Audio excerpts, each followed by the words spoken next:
打雷了，你还好吗？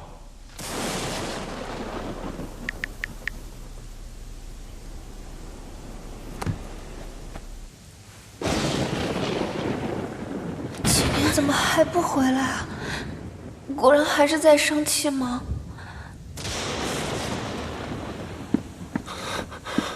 乔乔，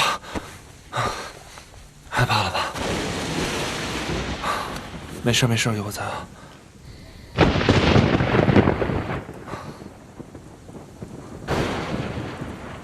不怕了。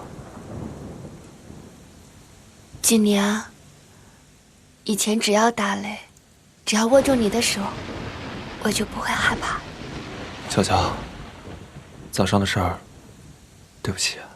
我原谅你了。